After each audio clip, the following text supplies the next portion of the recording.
Welcome back to my channel Soya's love with Soya. I am সোয়া।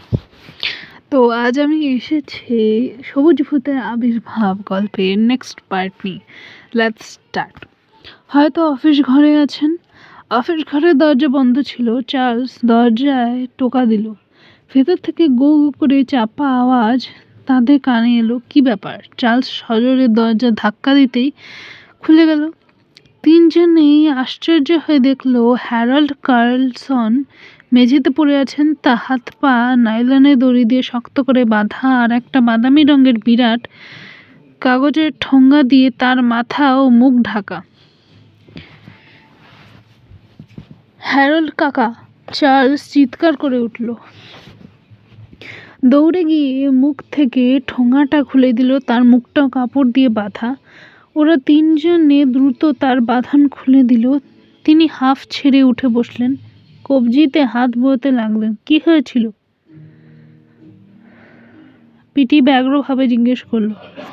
আমি বাড়িতে এসেই অফিস ঘরে ঢুকি।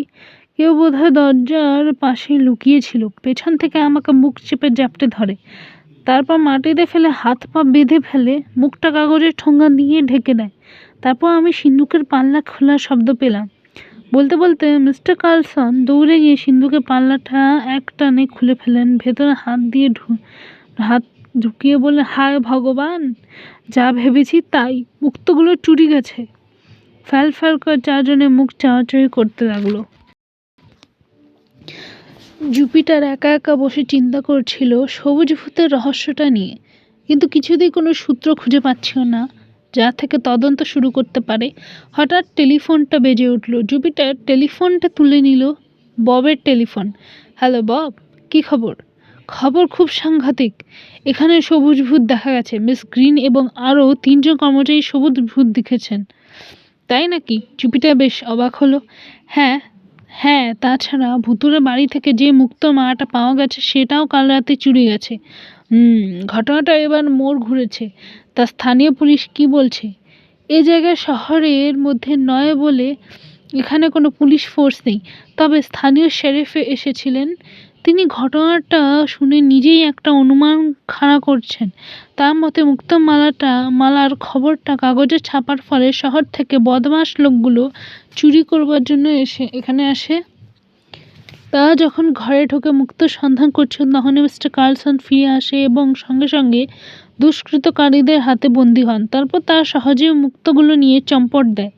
সিন্ধুকে চাবি দিতে ভুলে যাওয়ায় তাদের কাজে আরও সুবিধা হয়ে গিয়েছিল।